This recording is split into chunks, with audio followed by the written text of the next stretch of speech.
Ouvinte querido, ouvinte querida, eu não sei se todas as encíclicas papais foram escritas pelo próprio Papa, que sentou e escreveu tudo.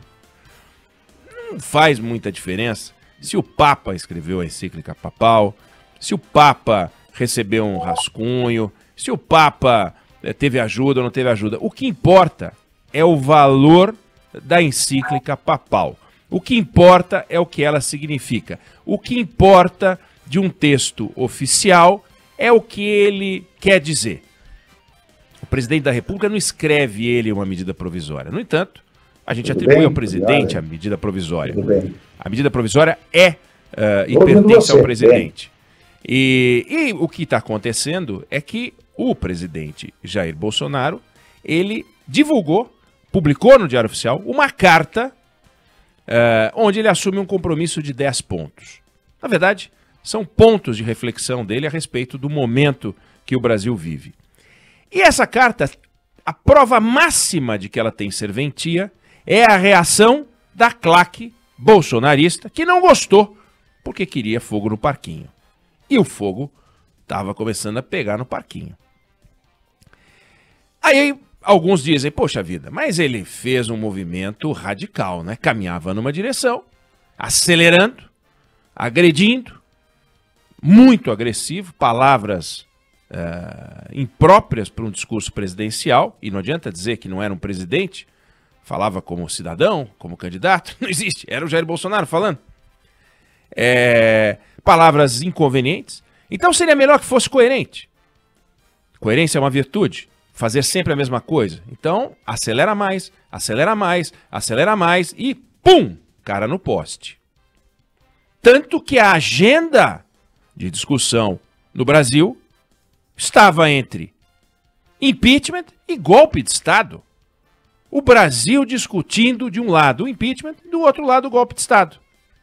Eis que surge uma mudança de rota. Nossa, ele foi incoerente. Puxa vida. Voltou atrás. O Brasil não voltou atrás. O presidente voltou atrás. Para o Brasil dar um passo para frente.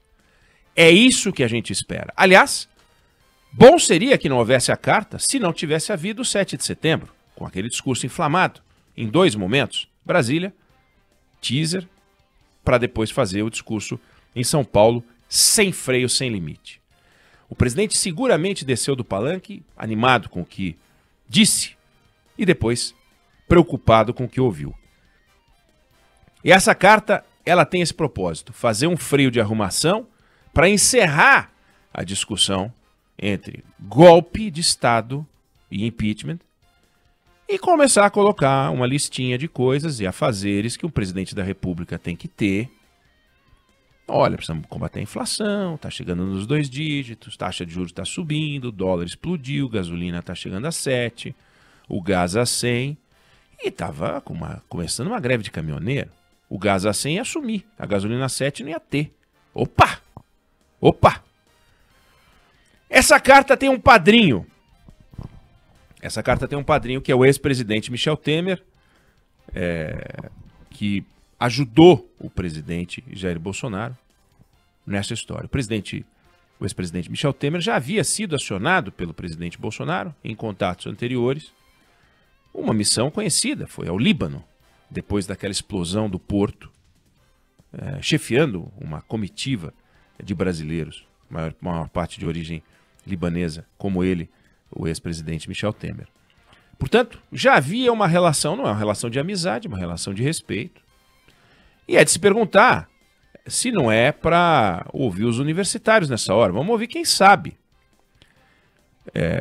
E nessa hora ele não procurou o Olavo de Carvalho, com seus vários livros. Ele não procurou o empresário amigo Luciano Hang. Ele não ouviu o 01, 02, 03, 04. Deixou essa turma, vamos esperar um pouquinho, vamos procurar outra pessoa. E foi atrás do ex-presidente Michel Temer. Ele poderia ter procurado outro ex-presidente. Por exemplo, ele poderia ter procurado o Fernando Henrique Cardoso, mas eles não têm nenhuma relação, nada, zero. Se procurasse o Collor, com quem ele se relaciona, talvez pudesse aprender como é que é cair, né? Vai falar com o Collor, olha, presidente, eu não posso te ajudar muito sobre sobrevivência política, porque eu não tenho. Eu fiquei 2 aninhos lá e caí. Então o Collor não pode ajudar. Pode falar sobre o sofrimento da agonia do fim, mas não sobre como conseguir uma sobrevida. Com a Dilma não dá para falar. O Lula ele quer derrotar nas eleições, ligou pro ex-presidente Michel Temer. Iniciativa dele, Bolsonaro. O presidente Michel Temer estava em casa, recebeu um telefonema do presidente Jair Bolsonaro. E a quem o presidente Bolsonaro pediu uma avaliação de cenário. E o presidente Temer fez. Não pintou com rosas, não pintou com flores. Talvez algumas flores usadas em cerimônias finais. Para mostrar a gravidade da situação. Greve dos caminhoneiros. Essas pessoas que o senhor ajudou a apoiar em 2018, quando eu era presidente, podem engolir o seu governo. Vai faltar o gás. Quando vier o colapso, a responsabilização virá. E virá para cima do senhor, presidente da República. Diálogo de presidentes, diálogo de iguais. Pessoas que um ocupa, o outro ocupou. Sabe. E o ex-presidente Michel Temer ocupou a presidência e conheceu a crise. Conheceu o que é a impopularidade. Conheceu o desafio de tomar decisões. Nós vamos falar sobre esse assunto um pouquinho mais. E é importante a gente ver o seguinte. A palavra foi empenhada na forma escrita. E não é esqueçam o que eu escrevi, porque ele escreveu ontem. Não é o que se atribui ao Fernando Henrique, a declaração muito antiga. E nem o que esqueça o que eu disse, porque a carta pede para que esqueça o que ele acabou de dizer no dia 7. Mas não importa. Importa é o compromisso que ele assumiu ontem, no dia 9.